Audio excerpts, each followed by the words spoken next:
has got it going on. Dorks and the Crush. Each year at the fair, we love to catch up with winemaker Kevin Willenborg. We got Kathleen here. We're talking hospitality, but Jeremy, this arborist wine, really cool because not only when you drink it do you get a great glass of wine, but you feel like you give back a little bit because there's a program, Kevin, where every time you buy a bottle of this wine, money goes towards planting more trees. Yeah, that's right. So first, the story with the arborist, how we came up with this, when our owners, they first showed up. Is it when that other winery decided to cut down a bunch of trees? And you're like, well, we can flip it. It's before they even cut down the tree. Oh, okay. I figured it was. No, there was. Looks like we're never staying there again. The first vineyard planting that we did. This is a credit to our ownership, Hans Neff and the Mikkel families.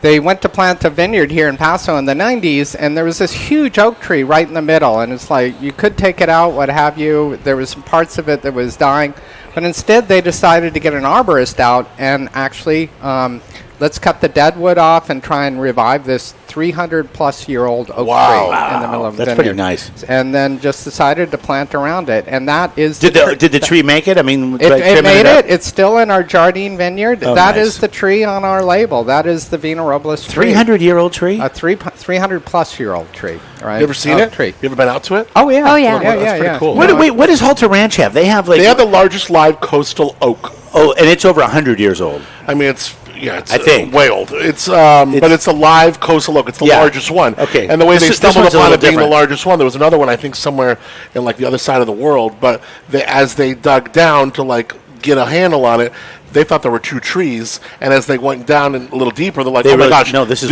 one tree." And then they all branch out, and they look like multiple trees. Isn't that amazing? That's a great story. And they think that's how trees communicate down in the root system. There's another. Have you ever heard of the banyan tree?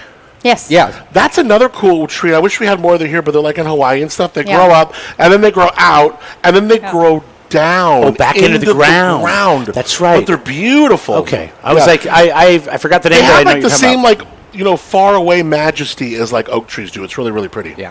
So anyway, this blend is a tribute to that. The trees in Paso Robles. Vina Robles. Robles obviously is trees. Yeah. So it's a big part of who we are, and it's kind of giving back. And as part of that, we started this program just within the last year. It's with One Tree Planted. They've been an organization since 2014. They have a goal of planting 20 million trees by the end of 2021, which is amazing.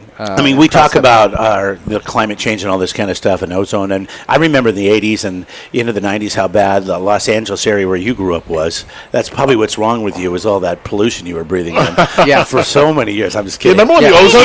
Remember when the ozone thing was like a thing? Yeah, but it's such a different thing. It's changed so much. We've made some good strides, and but planting the trees, that's the key. It's trees and grass.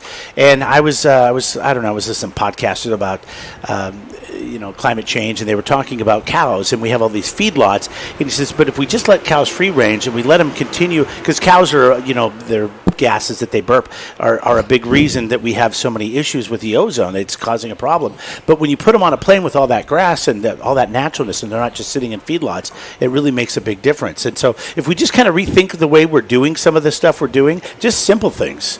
It's not just about getting rid of a gas-powered engine. Sure. It's about all the other things we can do as well. And what you guys are doing is spot on with that. Yeah, just every little bit we can do. And, to point, all the every bottle of this arborist that is sold, a portion of the proceeds goes towards that organization. One Tree Planted. So it accounts already for over, I think, what is it? 15,000. We just hit 15,000 trees that That's this so cool. program has been able to plant. Yeah. And it's just a test. And where are these trees planted? Do you know? Do they tell you? You can go on their website. Do you get to tattoo your name on a tree? They're all logoed Vina Robles. Yeah, right. Yeah. No, they plant around the world. Okay, nice. North America, every continent they go. Which that's what we need. Trees. We just need them everywhere. Yep. More trees. Yep. More carbon dioxide in, more oxygen out. Yep. If I go vacation in Asia, I'm gonna want a tree that puts out oxygen there too. There you go. Exactly. But it's pretty neat. It's just part of our green initiative, and we're doing several things that are in that same vein. But this is how our customers can contribute to that. Yeah. Can we talk about the price point on this bottle? This is such a sexy bottle of wine. It's got the screw top on it. We're talking Syrah and Petite Syrah make up most of this, about 45 and 40%. Little Grenache and some Tannat. It's retail is $19 a bottle. How about That's that? great. I mean, How about that? and we put a lot in this. I'm telling you what, I'm drinking this wine. I'm thinking this is a $40 bottle of wine This is all all day long. This is all of our wines are from our estate vineyards. We have about 6 in Paso Robles throughout 5 different districts in the Paso Robles region. And they're all sustainably farmed. So This is why we say Paso Robles is more approachable than Napa. Exactly. So cool. I mean, there's so many great wines like this that are available for you to taste here in Paso Robles wine country, and this one from Vina Robles is fantastic. and just see how Really nice. soft and supple the tannins are. So it's very easy drinking. You don't need to age this wine any And longer if you The don't nice want thing to. about our wine lineup is we have something for everybody, but our price point is just phenomenal. Yeah, it's great when you have the estate fruit to allow you to over deliver, consistently with the wines. That's pretty cool. No, it's a big part of the quality of the wines is having that control of the vineyards. Yeah. and what you do out there. How many acres do we have planted at Paso Robles? I know we have this beautiful map that you sent us. You mean Vina Robles? We have planted about 1,200 acres Wow. in Paso Robles. So we do not.